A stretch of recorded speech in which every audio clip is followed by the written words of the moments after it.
Hello and welcome to WION's live broadcast from Washington, D.C. I'm Kate Fisher, and in this bulletin we'll get you a roundup on stories developing around the world. First up, the headlines.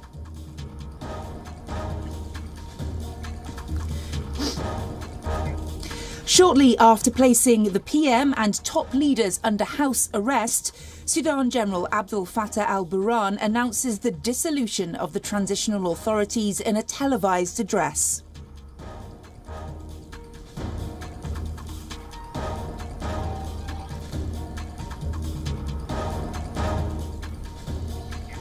Several protesters are injured during demonstrations outside a military base in Sudan after soldiers opened fire to disperse crowds protesting military takeover and detention of the acting PM.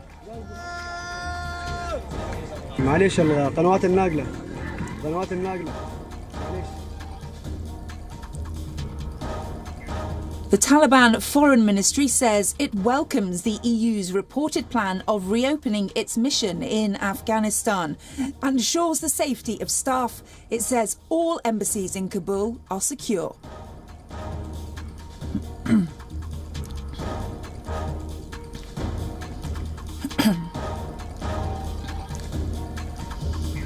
Israel unveils plans to build 1,300 new settler homes in the occupied West Bank.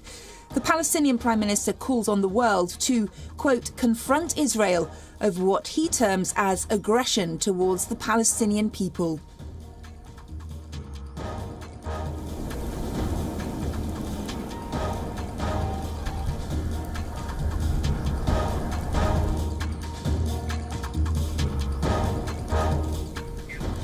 A powerful storm drenches wildfire-scarred Northern California, triggering mudslides and downing electric lines. The storm follows the busiest wildfire season in California's history and heightens the threats of flash floods.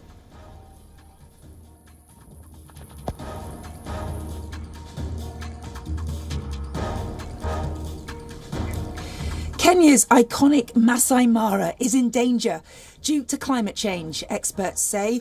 Low migration of wildebeest due to reduced rainfall in the National Reserve is putting the entire food chain at risk.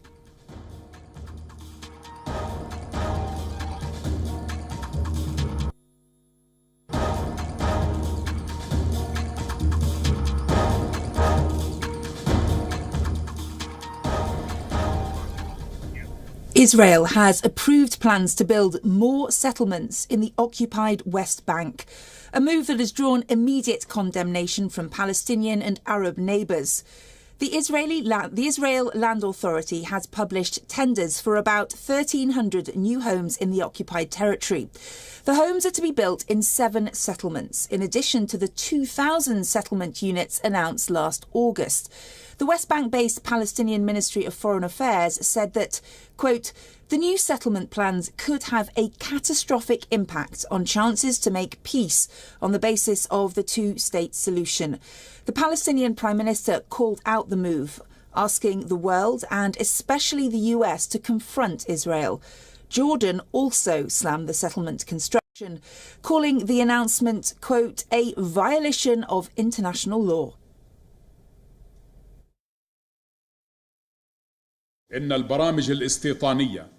The settlement programs that have been announced and are still being announced by Israel place the world, and especially the United States, in front of great responsibilities to confront and challenge the fait accompli that Israel imposes systematically.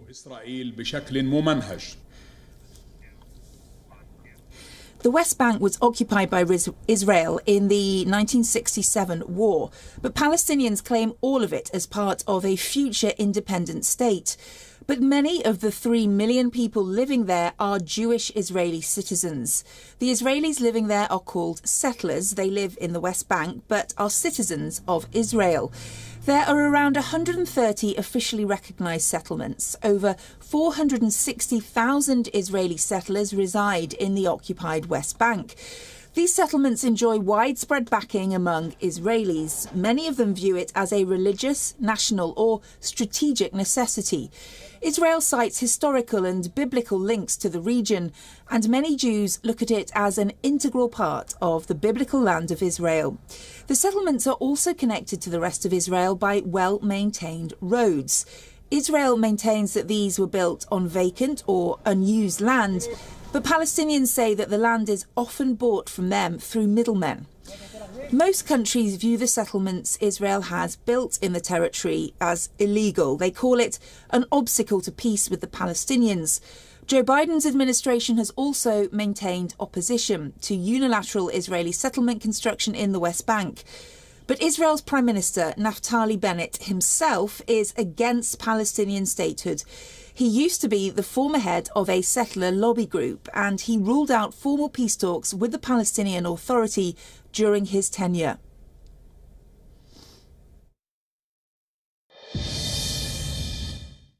Following the signing of the Abraham Accords, there has been a visible warming of ties between Israel and Jordan's leaders too. However, Jordan has now come out strongly against the announcement that Israel is planning to build 1,300 new units in the West Bank. The Palestinians consider the area to be part of a future Palestinian state, while Israel claims historic, legal, political and security ties to the land. It remains to be seen if this announcement will have a bearing on the Abraham Accords, with other parties understanding the need for negotiations on the disputed territory. However, this isn't likely to happen under the current leadership. This is Jodie Cohen from Jerusalem for WION World is One. After weeks of political tensions, crisis in Sudan has reached its peak. The chairman of Sudan's ruling body, General Abdel Fattah al-Burhan, has announced the dissolution of the transitional government and the Sovereign Council, and he's declared a nationwide state of emergency. He said that he would form a competent government and pledged to create numerous state institutions like a Supreme Court.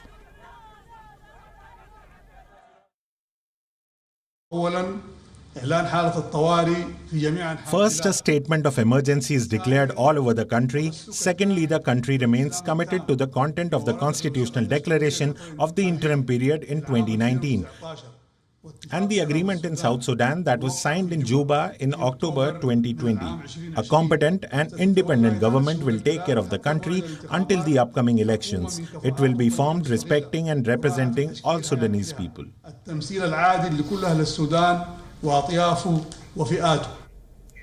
Well, armed forces have detained Sudan's Prime Minister and put him under house arrest after he refused to support a military coup. A military force stormed the house of the Prime Minister's media advisor and arrested him. Civilian members of Sudan's ruling council and ministers of the transitional government have also been detained. According to Sudan's information ministry, all detained leaders have been taken to an unidentified location. Internet services were cut off across the country. Several main roads and bridges connecting with the capital city, Khartoum, were shuttered. In the capital city, people took to the streets, setting tyres ablaze and piling rows of bricks across roads in a protest against the military move. The protesters demanded the release of civilian members of the ruling council.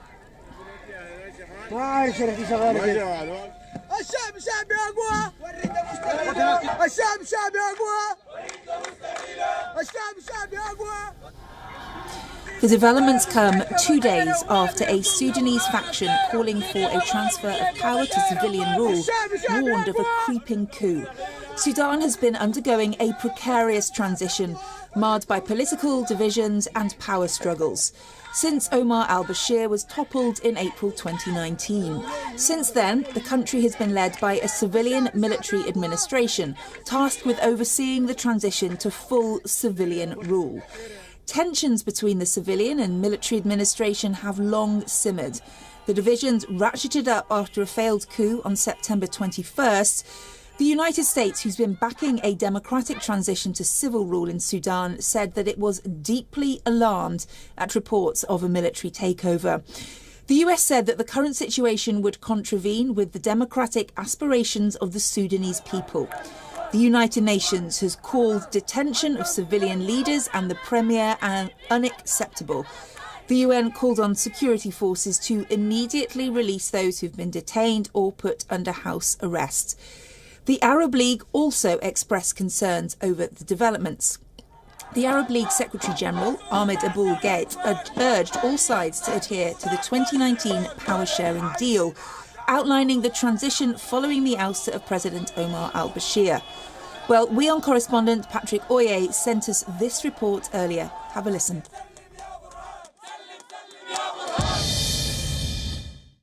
The latest in Sudan is that the military has now held a press conference, in which press conference they have declared a state of emergency. They are saying they are suspending some articles of the constitution. They have also dissolved the coalition government in which the military and the civilian were in together. All the governors of the various states have also been dismissed. And the military say that they will continue to implement a peace agreement that the coalition government had signed with the various armed groups that were fighting that government in Sudan. They are also saying that elections which are scheduled to take place in 2023 will go ahead. However, there is a bit of contradiction here because one of the leaders of those armed groups has been arrested by the military. And then also now there are demonstrations going on in the capital of Sudan, in Khartoum. People are demanding for a return to that arrangement where there was a coalition government, and therefore this implementation of the agreement should go ahead. We have also seen now response from African Union. African Union is urging the military to actually go back and undo what they have done now, which is to make sure that those who are arrested are released. They are also saying that the state of emergency is likely to create violations of human rights, so they are urging the military to really release those that they have arrested and make sure that the coalition government works. We have seen also a response from the Horn of Africa or East African regional body known as Intergovernmental Authority on Development. That regional body actually is chaired by Sudan, by Hamdok, who is now under arrest. And the regional body has urged the military in Sudan to go back to that coalition government, and if there are any issues, let those issues be handled at on a round table and be discussed and resolved. The worry also is that the various armed groups are likely to resume fighting unless some order is really brought, a solution is found to handle this situation. This is the latest from Sudan. Patrick Oye in Sudan. For months now, Pyongyang has amped up efforts to improve its military arsenal. Last week, North Korea confirmed that it test-fired a new submarine-launched ballistic missile. The United States has once again urged North Korea to end provocations and engage in talks. Washington has called repeatedly on Pyongyang's actions concerning and counterproductive in efforts to reduce tensions. The US envoy for North Korea once again urged Pyongyang on Sunday to engage in talks to denuclearize. Special Representative Sung Kim called Pyongyang's recent ballistic missile test concerning and counterproductive against lasting peace in the Korean peninsula. But Pyongyang has so far rejected offers to return to the negotiating table, accusing Washington and Seoul of talking diplomacy while escalating tensions with their own military activities.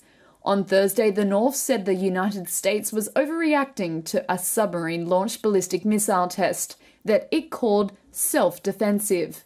That launch was one of several in recent weeks violating UN sanctions imposed on North Korea. Kim reiterated that Washington had no hostile intent towards the North, while his counterpart in Seoul, No Kyu-duk, said they had what he called a serious discussion of Seoul's proposal to formally declare an end to the Korean War. The 1950 to 1953 Korean War ended in an armistice rather than a peace treaty. South Korean officials see such a declaration as a gesture of goodwill to get talks started. Imagine being able to access fuel from anywhere on the planet, anytime, without any tankers. Well, the US Air Force says that making fuel out of thin air could be possible with groundbreaking carbon transformation technology. In August this year, the US Air Force, along with carbon transformation company 12, successfully produced jet fuel from CO2. The first phase of the project is scheduled to conclude in December with a report detailing the process and findings. Separate from carbon capture and storage or carbon utilisation, carbon transformation can turn CO2 from the air into nearly any chemical material or fuel, including jet fuel. For the Air Force, the implications of this innovation could be transformative. Initial testing has shown that the system is highly deployable and scalable. The latest technology used by the company 12 eliminates the need for fossil fuels. It produces syngas by recycling CO2 from thin air, and it uses only water and renewable power as inputs, and it transforms the CO2. The first phase of the programme concludes at the end of this year. The US Air Force will then look towards the next phase of scaling the technology, which aims to produce synthetic fuels in larger quantities. If brought to scale, the platform will enable more agile operations and decrease dependency on foreign oil, with the added benefit of mitigating carbon emissions.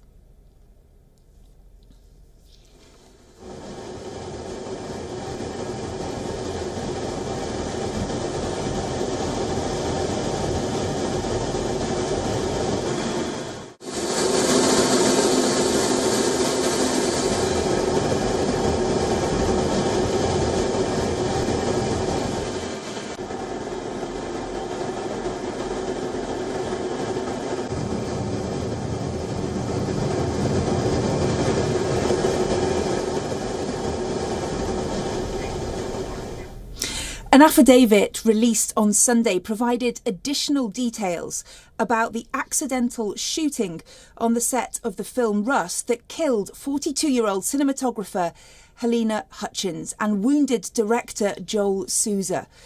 According to the affidavit, Alec Baldwin was drawing a revolver across his body and pointing it at the camera during rehearsal when the weapon was fired. Hutchins was shot in the chest. No one has been charged in the fatal incident at the Bonanza Creek Ranch outside Santa Fe in New Mexico.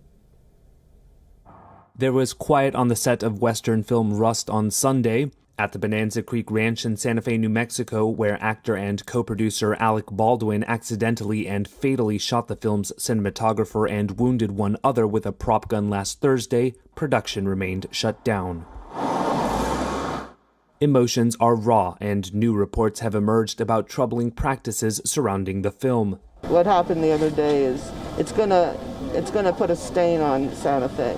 A distraught Baldwin was reportedly seen outside a hotel in Santa Fe over the weekend embracing and talking with Matt Hutchins, husband of Helena Hutchins, the cinematographer who lost her life, and their 9-year-old son. Baldwin on Friday said he was shocked and heartbroken at the death of Hutchins. The 42-year-old was killed when Baldwin discharged a prop gun containing a live round that he had been handed and told was unloaded. In a statement read to a candlelight vigil on Saturday, Hutchins called his wife's death an enormous loss. Others have voiced concerns about safety conditions on set. Obviously something failed, and I don't know what failed, but the fact that this happened shows that an elemental piece of that safety protocol didn't work. Multiple reports have raised concerns about safety protocols on the set of the low-budget movie and have described a walkout by several camera operators just hours before the accident. In one of the most troubling reports, TMZ, citing unidentified sources connected to the production, said the gun handed to Baldwin had previously been used by crew members for target practice off-set using real bullets. Reuters has been unable to independently verify that account. According to the Los Angeles Times, more than 2 weeks ago, Baldwin's stunt double accidentally fired 2 rounds from a prop firearm after being told it was cold, an industry term meaning a weapon is not loaded with ammunition, including blanks. No one has been charged in the fatal incident as the local sheriff's office continues its investigation. To France now, where a mission is underway to save an historical oyster and bring it back to the table. The oyster entered France's gastronomy in the 19th century and it's now threatened with extinction. Let's take a look. This is the only flat oyster native to Europe. It is millions of years old and is facing the threat of extinction. French scientists and shellfish farmers are on a mission. They want to restore the last wild beds of this exceptional dish. It was the oyster that was fished in Europe since the Romans until the 19th century. It is a historical oyster that is at the origin of the reputation of the oyster in France. And it is one that entered our gastronomy in the 19th century, the ones that the kings of France ate. It would have been a shame to see such an emblematic product of gastronomy disappear. The environment has relatively worsened for several centuries, which means that there is a lack of support at the bottom of the ocean. So, in the Forever project, we realized that by offering an ideal support for this species, we could manage to capture these young larvae and make them grow on this support and thus recreate what we call an oyster bed.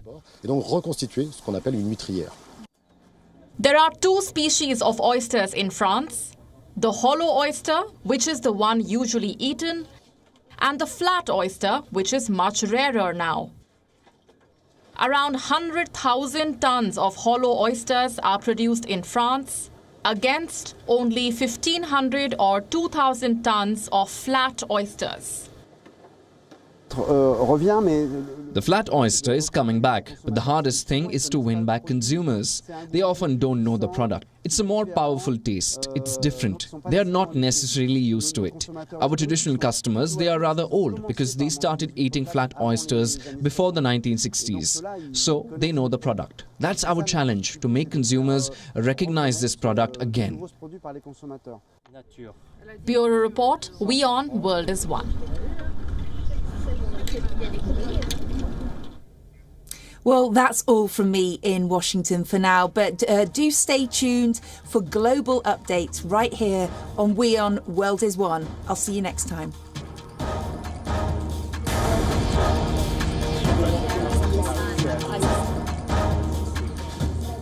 There are many other...